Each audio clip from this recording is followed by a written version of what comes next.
تاخیر کے لیے اس ملک میں کوئی ہنہونی ہوگی، ان کے اس کرتوتوں کی وجہ سے خدا کی نظروں میں یہ گمراہ ہے۔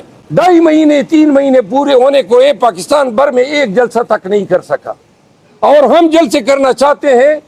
ہمارے گردنوں پہ انہوں نے خنجر رکھے ہوئے ہیں۔ وہ لوگ ہیں جنہوں نے پاکستان میں فسطائیت کا بازار گرم کرنے میں کلیدی کردار ادا کیا۔ تمام 3 MP کے آرڈرز کے یہ راکم ہیں، تمام 144 کے جو احکامات ہیں یہ ان کے جاری کرنے والے لوگ ہیں۔ انہوں نے پاکستان تحریک انصاف کے ساتھ پورے ملک میں جو ظلم کیا اور اس کی اپنی ایک تاریخ بن چکی ہے۔ جب ہائی کورٹ نے آرڈر کیا اور سپریم کورٹ میں الیکشن کمیشن آئی، وہ مقدمہ بڑی صورت سے فکس ہوا، اور پھر عمیر نیازی صاحب کو تبیین عدالت کا نوٹس جاری کیا گیا کہ بھائی کیوں کر آپ نے جرت کی کہ یہ ڈپٹی کمشنر اور اسسٹنٹ کمشنر جو ہیں یہ ریٹرننگ آفیسر نہیں ہو سکتے ہیں۔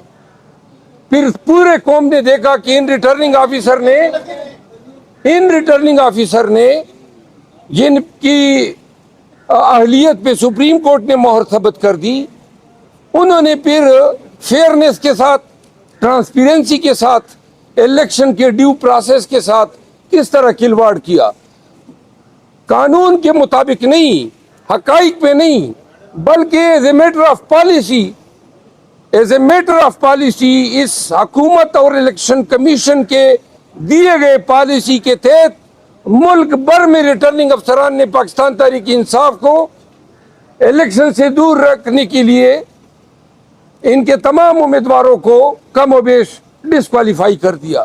اور ڈسکوالیفیکیشن کسی امیدوار کی ہوتی ہے قانونی اور آئینی ریسٹرکشن کے تحت، جہاں پہ ڈسکوالیفیکیشن کا بار ہٹ کرے گا، جس طرح آرٹیکل 62 پرووائڈ کرتا ہے۔ انہوں نے اپنے تئیں قانون بنانا شروع کیا۔ میں مثال دیتا ہوں، میرے حلقہ 32 میں NA32 پشاور سے میرے کاغذات نامزدگی مسترد کیے گئے۔ آرڈر میرے پاس آیا تو دیکھا کہ جی میرے نام پہ پشاور کے 6 گھروں کے پانی کے کنیکشن ہیں، اور ان پانی کے کنیکشنوں کے بل اکتوبر ماہ کے میں نے ادا نہیں کیے، تو لہذا میں ڈسکوالیفائی ہوا۔ اب پوری قوم کے سامنے اللہ کو حاضر ناظر جان کر، گواہ بنا کر میں کہتا ہوں کہ میں نے زندگی میں کبھی پانی کا کنیکشن کسی بھی شہر میں نہیں لیا ہے۔ پانی کے کنیکشن کے لیے یہ فارم دینا ہوتا ہے، شناختی کارڈ دینا ہوتا ہے، پھر تسلسل سے آپ بل بھرتے جاتے ہیں۔ آل آف اے سڈن اکتوبر میں پشاور میں 6 گھر پتہ چلا ابتدائی کہ انہوں نے شیر افضل نام کے جتنے یہ ڈیفالٹر تھے ان کے بل جو ہے ریٹرننگ افسر کو بھیج دیے کہ جی یہ وہ شیر افضل ہے، اور وہ میرے کھاتے میں ریٹرننگ افسر نے ڈال دیے۔ پھر زیادہ تر ڈسکوالیفیکیشن اس بنیاد پہ ہے کہ جی آپ پہ پرچے ہیں، فلاں پہ پرچے ہیں۔ کم بختو، یہ پرچوں پہ کون ڈسکوالیفائی ہوتا ہے؟ اور پرچے تو اب ہماری جو ہے شناخت بن چکی ہے۔ پاکستان بھر میں کون سا ایسا PTI کا لیڈر ہوگا یا ورکر ہوگا جس پہ پرچے نہیں ہوں گے؟ یہ پرچے نہیں ہوتے ہیں جس پہ ڈسکوالیفائی ہوتا ہے۔ حتیٰ کہ بندہ اگر سزا بھی ہو جائے تو جب تک کہ مارل ٹرپیچیوڈ کا آفینس نہ ہو، ڈسکوالیفیکیشن نہیں ہوتی ہے۔ FIR جو ہیں وہ تو آپ کلو اور منوں کی حساب سے دے رہے ہیں، اور آپ نے خود پھر اسی کو بینچ مارک بنا دیا۔